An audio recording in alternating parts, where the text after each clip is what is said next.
A nuestro tema del día, el tema que tenemos para este jueves, les contamos rápidamente las consecuencias del castigo físico y trato humillante para corregir la mala conducta de un niño.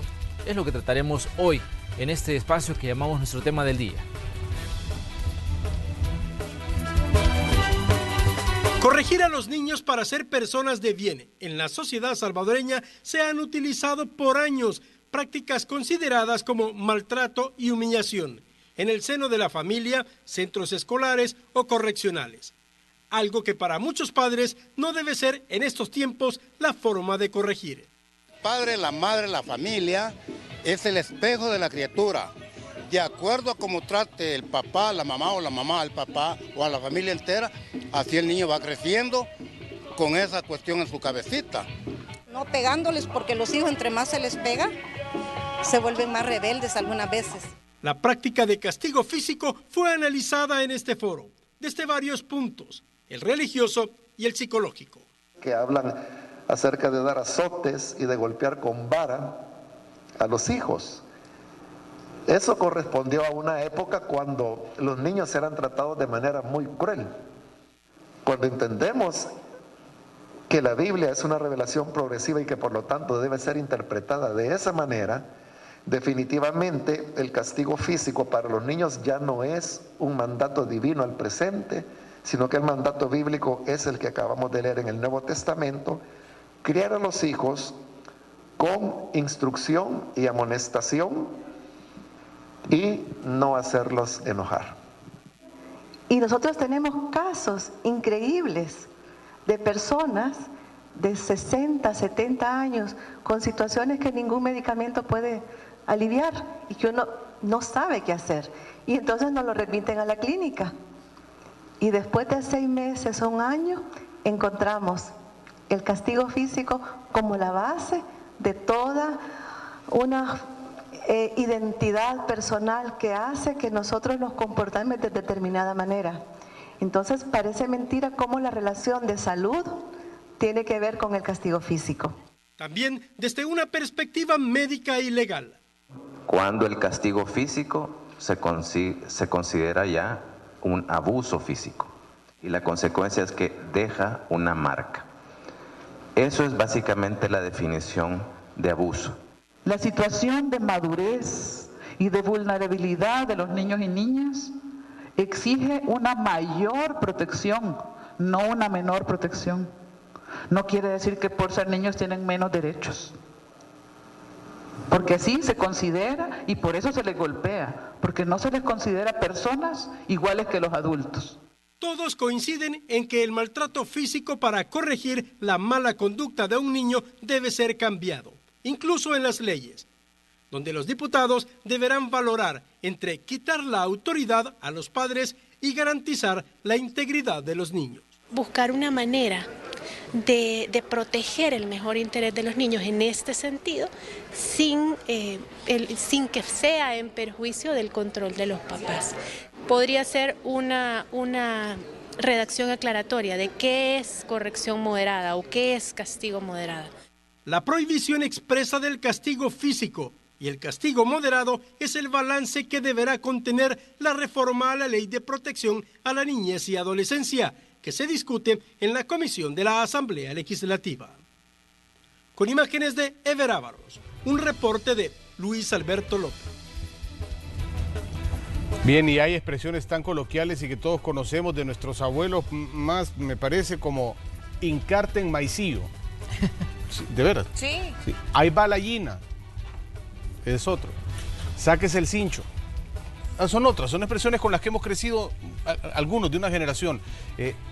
Pero sí hay que reconocer que se pasa a veces la línea cuando ya hay una agresión, cuando hay lesiones, cuando hay algo más allá que la intención de corregir sanamente a un hijo. Bueno, esto es tan cultural como el aspecto mismo de la religión, porque en la misma palabra, y estoy hablando por las personas que practican la mayor parte de la religión en El Salvador, que pues son religiones judeocristianas, ¿no? Son cristianos, se habla de la corrección también, y hay un pasaje donde se dice que el padre que no corrige a su hijo no lo ama.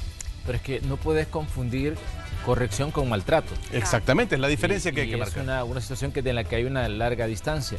Fíjate que el problema es cuando en los hospitales, por ejemplo en el hospital de niños Benjamin Bloom, llegan decenas de niños ya con un maltrato físico grande y grave. Es ahí donde te preguntas, ¿lo estaban corrigiendo o qué era? ¿Lo estaban torturando, lo estaban maltratando? ¿Cuál es la diferencia entre corregir físicamente a un niño y maltratarlo entonces? Es que fíjate que yo creo que, mira, todos en determinado momento de la vida hemos necesitado tal vez una nalgada de parte de nuestra mamá o de parte de tu abuela, de quien sea. Pero el punto es cuando dicen de que no tenés que corregir a un niño cuando estás enojado, dice, porque cuando estás enojado, si lo corregís, lo que estás haciendo es vengándote por lo que el niño hizo en determinado momento, ya sea un acto de una travesura, o sea, digamos, una falta de respeto.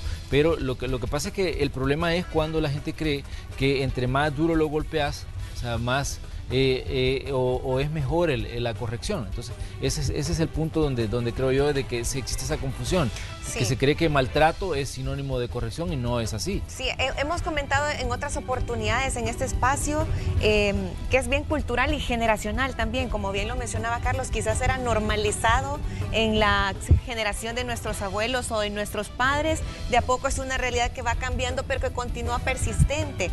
Sin lugar a dudas, la labor de corrección de un padre es sumamente difícil y no es opción de nosotros pues colocarnos aquí y juzgar. Cada quien sabe qué tipo de corrección dirige a sus hijos.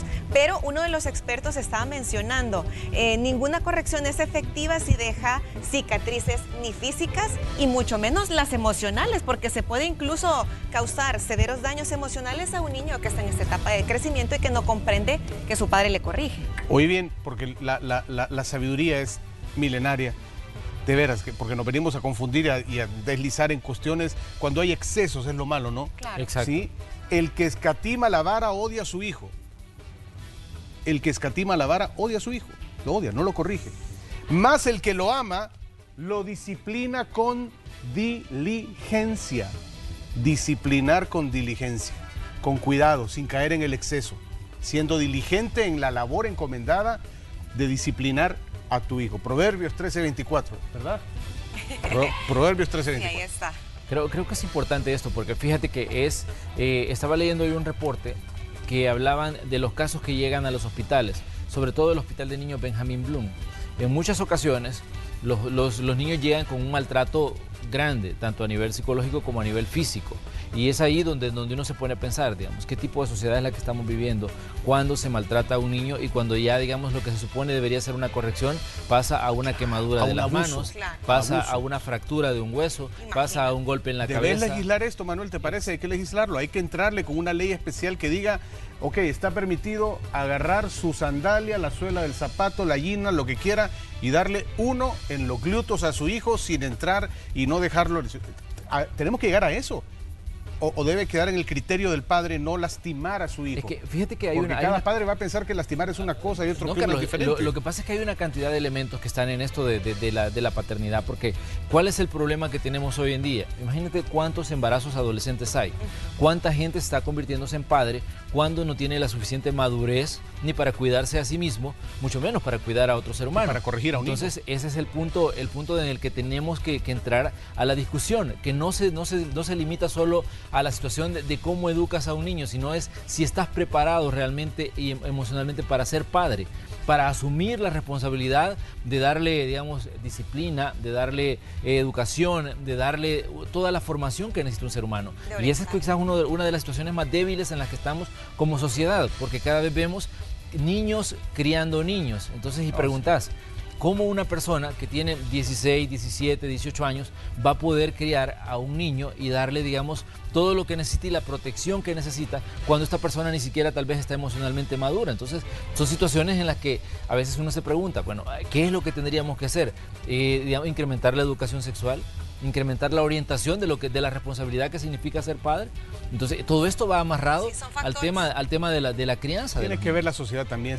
Si regresas 100, 200, 300, 400 años atrás, te vas a dar cuenta el tema de la esperanza de vida, que era mucho más reducida a lo que lo tenemos ahora, no solo en El Salvador, en todo el mundo. A medida que te vas haciendo para atrás, y esto obligaba a que la edad reproductiva fuera más temprano.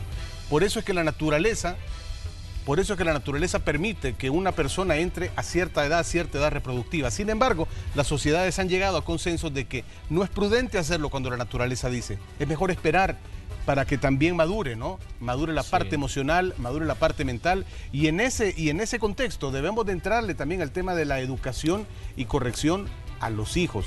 Como en El Salvador nos gusta tener leyes para todo, yo creo que sí es necesario que en una ley pongamos esos límites y que quede legislado. Bueno, pero ojalá que no solo se pongan límites, sino que también se aplique.